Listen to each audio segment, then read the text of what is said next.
Assalamualaikum warahmatullahi wabarakatuh. Teman-teman, hari ini saya ingin membahas tentang mengenal dan memahami kepribadian. Nah, selama ini kita mengenal orang dari kepribadian mereka. Ada orang yang bersahabat, pendiam, keras, pemarah, pendendam, penyabar. Ada orang yang santai kayak gitu,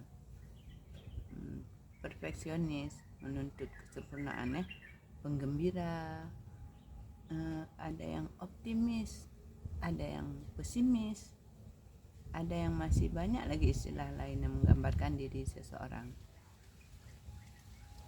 Kalau diamati sekilas, kelihatannya akan cukup sulit untuk bisa kita mempelajari dan memahami kepribadian seseorang.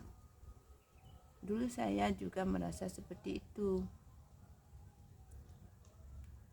Dulu saya selalu kagum dan takjub pada orang yang bisa membaca kepribadian orang lain. Tetapi ternyata setelah melalui sedikit upaya dan bertanya kesana kemari, belajar dari berbagai sumber, akhirnya saya mengerti bahwa kepribadian ini mempunyai suatu pola yang akan terlihat sangat sulit dimengerti bagi orang yang tidak mengerti cara membacanya.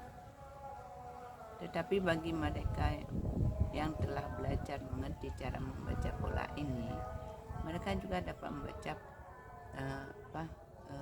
kepribadian orang lain. Setelah mempelajari beberapa teori mengenai kepribadian, akhirnya saya memutuskan untuk mendalami satu teori yang cukup populer. Alasan adalah karena teori ini lebih sederhana, mudah dimengerti oleh orang awam. Dan teori ini telah saya buktikan sendiri dalam membantu perkembangan diri saya di bidang bisnis, kehidupan keluarga, dan lebih penting adalah dalam mendidik anak.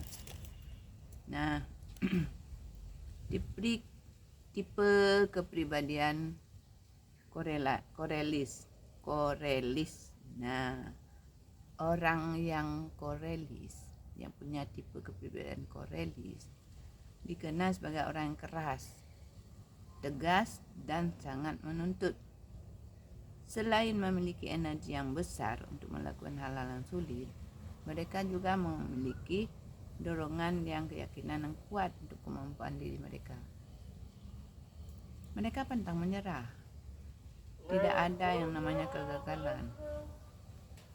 Dalam kamus mereka, bila mereka gagal, mereka akan terus mencoba dan mencoba lagi. Dan siapapun yang berusaha menghalangi niatnya untuk mencapai tujuan akan dianggap sebagai musuhnya. Orang koleris percaya bahwa mereka dilahirkan untuk menjadi pemimpin. Dia punya anggapan yang bagus ya. Dalam setiap kegiatan, orang korelis akan selalu tampil di depan dan menjadi pemimpin kelompok. Nah, itu bisa kita lihat teman-teman kita. Ini merupakan dorongan alamiah bagi seorang korelis. Mereka adalah orang yang suka dan sangat tertantang untuk melaksanakan suatu tugas besar. Mereka sangat suka mendapat peran sebagai pemimpin, memegang kewenangan. Selain memiliki energi yang besar, mereka juga berpikir dengan cepat. Mereka dapat dalam mengambil keputusan. Orang koleris tidak bisa diam. Mereka selalu saja mencari suatu pekerjaan, kegiatan, dan proyek untuk dikerjakan. Berdiam diri bagi mereka adalah suatu tindakan yang sangat menyia-nyiakan waktu dan sangat bodoh. Kekuatan yang membuat mereka mampu mengerjakan beberapa tugas sekaligus dalam hasil yang sama baiknya.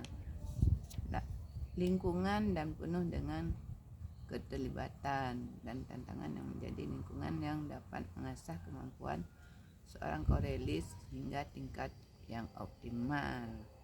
Selain berbakat sebagai pemimpin, orang Korelis sangat dinamis dan aktif serta sangat membutuhkan perubahan. Bila mereka melihat suatu kesalahan, maka walaupun tidak diminta, mereka pasti merasa perlu ikut memperbaiki kesalahan itu. Hal ini disebabkan oleh rasa tanggung jawab mereka.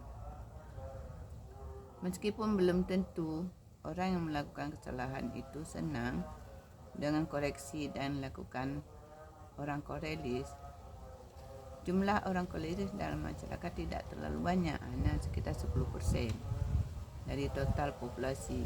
Orang Korelis mempunyai kebutuhan mendasar berupa tantangan, pilihan, dan pengendalian. Mereka akan sangat termotivasi untuk melakukan sesuatu bila ketiga komponen itu terpenuhi. Dalam pekerjaan, orang Korelis selalu berorientasi pada target yang harus dicapai.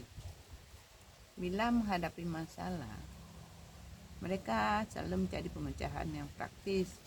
Yang penting mereka adalah hasil akhir. Tidak peduli bagaimana cara, yang penting target bisa tercapai. Mereka juga tidak suka pada orang yang kerjanya lamban atau bicara yang tidak langsung ke sasaran. Tidak tutupin nih. Bagi mereka itu adalah hal yang bodoh, merupakan pemborosan bagi waktu mereka berharga. Sebagai orang tua, orang Korelis merupakan contoh pemimpin yang kuat dan mandiri. Mereka biasanya tahu jawaban yang benar suatu pertanyaan yang pandai mengatur rumah tangga. Orang Korelis tidak bertindak selalu memastikan bahwa mereka pasti benar dan menang. Bila harus melakukan perdebatan, mereka pasti menyiapkan diri dengan terbaik. Persiapan diri itu penting agar mereka bisa memenangi perdebatan dan diskusi yang mereka lakukan. Keyakinan diri dan kekuatan yang dimiliki oleh orang Korelis membuat mereka unggul dalam keadaan darurat yang membutuhkan kecepatan berpikir, mengambil keputusan.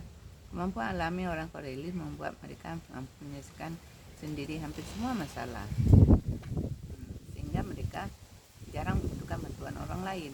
Orang Korelis juga jarang atau hampir tidak pernah menangis. Mereka juga jarang memberikan perhatian pada yang hangat. Mereka menunjukkan rasa sayang dan perhatian dalam bentuk membeli dan menghasilkan sesuatu bagi orang yang dicintai. Jadi dia tidak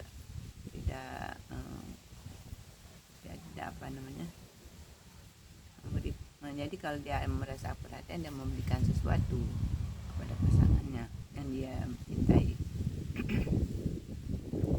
Dia tidak butuh bantuan orang lain. Orang Korelis memang orang hebat. Nanti kita sambung lagi. Saja dapat saya sampaikan. Assalamualaikum warahmatullahi wabarakatuh.